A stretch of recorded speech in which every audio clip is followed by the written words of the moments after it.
Bonjour à tous, c'est Activité Paranormale. Nous retrouvons aujourd'hui pour une nouvelle vidéo sur 8 morts réelles causées par les jeux vidéo. Le terme la modération a bien meilleur goût, c'est pas juste un joli dicton. Effectivement, même si ça s'applique à l'alcool, généralement, pour les annonces pour boire un peu moins puis boire avec modération, ça peut s'appliquer à n'importe quelle situation de notre vie, dont les jeux vidéo. Trop de jeux vidéo peuvent être très dangereux pour nous. Plus ou moins nocifs, en fait, plus que dangereux. Je vais parler de 8 morts réelles causées par les jeux vidéo. C'est parti. Le Coréen qui aimait trop StarCraft. Avez-vous déjà suivi un championnat de StarCraft en Corée du Sud? C'est assez impressionnant, merci. Or, Lee Sung-seop a repoussé les limites des fans du jeu de Blizzard, de même que celles de son corps. En découvrant ce jeu de stratégie en temps réel, il a gratuitement sacrifié toutes les activités de sa vie, menant à la perte de son emploi et de sa petite amie. En 2005, il a commencé un marathon de 50 heures de jeu dans un café Internet. Il a finalement perdu conscience et est décédé des suites d'épuisement et de déshydratation. Comme quoi, même un jeu de stratégie en temps réel a des conséquences réelles. Deuxième jeu qui a causé la mort, l'entraînement fatal de la Wii. Afin de remettre en forme le jeune Tim Ebbs, en fait, décide de s'entraîner avec sa nouvelle Wii. Parce que oui, pour certains, le jeu de mots qui est passé sans que je m'en rende compte était bien beau. Mais bien entendu, sur la Wii, tu as des jeux, que ce soit de sport ou d'entraînement, comme Wii Sport. Puis ce genre de jeu-là, en fait, il y en a beaucoup sur la Wii, donc tu peux te maintenir en forme grâce à ces jeux-là. Malgré sa bonne forme physique et son jeune âge de 25 ans, il prend plaisir à compléter les activités physiques du jeu Wii Fit. Ah, c'est un des jeux que je parlais précédemment. Jusqu'au moment où il perd connaissance et meurt. Cause de la mort, une rare condition cardiaque dont il a ignoré les symptômes et qu'il attribuait à son entraînement. Et si tu as je prends une parenthèse sur cette mort accidentelle pour expliquer que si vous sentez que ça va pas bien, que votre corps se sent pas bien, n'hésitez surtout pas à aller consulter pour éviter de mourir si ça revenait jusque-là. C'est vraiment important de faire attention à sa santé. Faites pas comme cette jeune personne, puis faire comme si de rien n'était. Aller consulter, c'est important. Si le problème devient trop grave, ça pourrait être dangereux pour vous et votre santé. La diète aux nouilles. Combien de temps d'affilée pensez-vous qu'un humain peut jouer? Si on se fie à un Chinois de 33 ans, la limite fatale se situerait tout près de 650 heures. En effet, ce jeune homme a dépensé 1519 $ et 30 sous dans un café Internet afin de jouer des centaines et des centaines d'heures d'affilée. En 27 jours, il se nourrissait exclusivement de nouilles chinoises, buvait peu et dormait encore moins. Il s'est finalement écroulé devant son ordinateur, probablement de fatigue. Ah, ça c'est un truc que les gamers d'aujourd'hui, y compris moi, parfois ont tendance à oublier. Le sommeil, c'est important, et si on dort pas assez, il peut nous arriver des bad luck comme ça, genre s'endormir et ne plus jamais se réveiller. Donc, important de bien dormir. Tout dépendant pour les personnes, mais moi, c'est 8 à 9 heures de sommeil au maximum. Salaud! Tu as vendu mon sabre virtuel. Oui, vous ne rêvez pas. Cette histoire va raconter l'histoire de vengeance de quelqu'un pour la vente d'un accessoire dans un jeu vidéo virtuel. Puis, cependant, je tiens à dire que sans mauvaise conscience, je n'essaie pas de copier sur ma trash vidéo. En fait, il en a déjà parlé, je crois, de cette histoire-là. Mais je crois, je suis pas très sûr, mais ce n'est pas du copyright. J'avais oublié qu'il en avait parlé. Donc, s'il vous plaît, pas de mauvais commentaires. Kyu Chen-Hui n'a pas tout digéré l'action commise par Zhu Qiaowan dans le jeu massivement multijoueur Legend of Mir 3. ayant prêté son sabre ou son épée du dragon virtuel à Kaiohan, Shenhui a piqué une colle à monstre lorsqu'il voulait la récupérer puisque Kaiohan l'avait vendue à un autre joueur. Désolé, je ne parle pas chinois. Je ne peux donc pas dire les noms correctement. Je m'en excuse à l'avance. Donc, il l'a vendu à un autre joueur. Malgré une plainte, la police a refusé d'arrêter Kaiohan et a probablement explosé de rire devant le désarroi du joueur. Ah, quelle bande de bâtards, hein. Par contre, ils ont pas prévu la suite, hein. Résultat, Shui s'est rendu chez Kaiohan et l'a poignardé à mort. Eh oui, des fois, c'est bien beau de se moquer, mais je crois qu'ils n'avaient pas prévu que la personne pète un câble et essaie de tuer quelqu'un.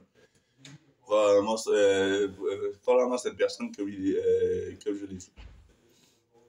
Donc, prenez ça plus au sérieux la prochaine fois que quelqu'un porte plainte pour un vol de sabre virtuel. Les gens peuvent aller loin hein, pour un jeu vidéo. Il faut vraiment pas rigoler avec ça. La punition de la mort. Est-ce que vous avez déjà joué à l'eau? Si oui, vous savez à quel point c'est gratifiant de démolir des extraterrestres avec des pistolets laser.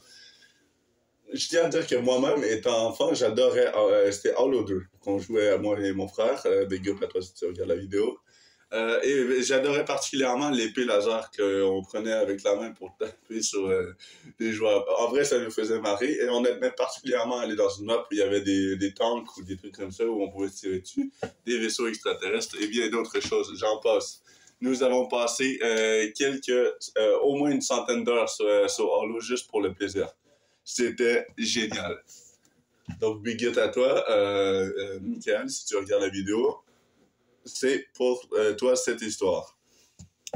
Voyant que leur fils passe un peu trop de temps sur Halo 3, les parents de Daniel Petrick lui ont confisqué sa copie. Enragé, l'adolescent a pris un fusil et a abattu ses parents avant de prendre la fuite avec son exemplaire du jeu. Il a été arrêté et même il a tenté de plaider la folie. Le jury a refusé ce verdict, préférant l'envoyer en prison pour le restant de ses jours. Plan tant que nous voulons les jeux vidéo, comment Patrick en est-il venu à avoir un pistolet dans les mains? C'est une excellente question à laquelle je ne peux pas répondre. Mais c'est vrai que si cette personne vit aux États-Unis, bah l'accès au flingue n'est pas très limité. Hein. Il aurait pu juste choper celui de ses parents si ses parents en ont un et on n'en parle plus. Par contre, si cette personne vit dans un pays où les armes à feu sont réglementées, comme au Canada, c'est une autre histoire. Il y aura beaucoup plus de questions que de réponses.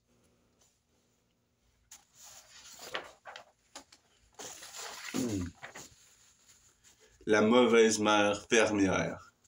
Le cas d'Alexandre Tobias est aussi décourageant que frustrant. Grande adepte du jeu Farmville, elle a piqué une colère lorsque son bambin s'est mis à pleurer et qu'il la dérangeait dans sa partie. Elle s'est levée et l'a secoué jusqu'à ce qu'il s'arrête. Vous avez compris que l'enfant a arrêté lorsque les secousses ont fini par avoir raison de son petit corps. Tobias a été arrêté et a plaidé coupable à une accusation de meurtre au second degré, ce qui l'a envoyé derrière les barreaux pour 50 ans. Imaginez, la meuf, elle tue accidentellement plus ou moins son enfant tout simplement pour un jeu vidéo. Et tout ça, c'est sur le coup de la colère. Hein. C'est même pas parce qu'elle elle a pas compris ce qu'elle avait fait. Elle a compris après avoir fait ça.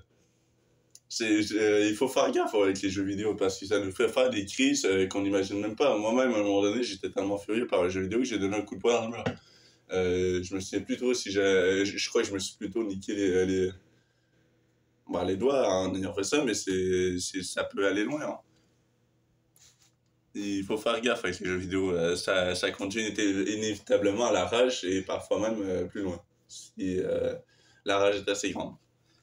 La mère qui préférait les orques de World of Warcraft.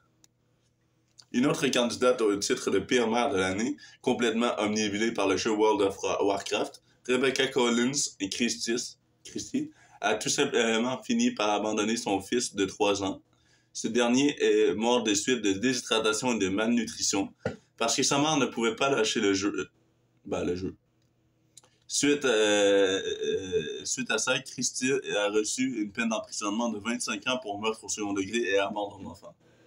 On le redit dans cette vidéo et encore, je me répète, trop jouer, ça peut entraîner. Ici, ce cas-ci, c'est pas de la rage, mais tout simplement de la négligence maternelle. Il faut faire vraiment gaffe. Si vous comptez avoir un enfant, vous avez un enfant et que vous êtes un gamer, s'il vous plaît, préférez votre enfant au gaming pour éviter ce genre de situation. C'est super important. Votre enfant devrait toujours être la principale source de votre interaction sociale dans votre vie avant même le jeu vidéo. Quand EverQuest rime avec détresse. Quand Sean Woolley s'est trouvé un appartement, ses proches se sont réjouis, croyant qu'il devenait autonome et qu'il débutait réellement sa vie. On croit tout ça. Or, son déménagement cachait une profonde dépendance au jeu EverQuest. En fait, il était tellement attaché à ce jeu qu'il a fini par perdre son travail et son domicile. De retour chez sa mère, il a continué à jouer sans arrêter dans cet univers virtuel, dépensant les 20 heures par jour. Le 31 octobre 2001, après avoir passé 3 heures sur le serveur où il avait l'habitude de jouer, Woolley quitte le jeu et n'y revient pas. Un événement virtuel traumatique, non identifié, aurait poussé le jeune homme dépressif à totalement perdre le goût de vivre et se tirer une balle dans la tête. Encore une fois, on le répète dans cette vidéo, je suis vraiment chiant avec ça, mais la modération, c'est important dans le monde du gaming. Si nous nous donnons trop dépendants, on devient trop accro à ce jeu-là, puis on sait plus ce qui est réel à la fin. Puis on finit par croire à des conneries que les gens nous disent, puis peut-être vous voyez quoi. Donc faites gaffe, faites super gaffe à combien de temps vous jouez, la modération a bien meilleur goût, c'est pas une blague. C'est pour autant l'alcool, le gaming, que tout ce qui concerne la vie. Je tiens à terminer cette vidéo par un petit hashtag. C'est mon petit hashtag perso. Je tiendrai à vous partager un film que j'ai vu sur Netflix et que j'ai trouvé extrêmement génial. Qui s'appelle Adventure Your Adventure Dragon Quest. Dragon Quest Your Adventure. Perso, j'ai trouvé le jeu extrêmement génial parce que ça raconte... je vais pas vous spoiler tout le film, mais je vais faire un résumé de 2-3 lignes pour que vous ayez un peu envie de l'écouter. Ça raconte l'histoire d'un jeune homme qui fait partie de la famille des Initiens et qui cherche une épée légendaire pour terrasser le grand boss. Tu vois, l'histoire se passe comme ça, il passe son père, blablabla. Puis au final, je vous souhaite d'aller voir le film sur le film. Je vais mettre le nom en description pour que vous puissiez aller taper sur Netflix. Je vous dis à plus tard, puis ciao pour de nouvelles histoires.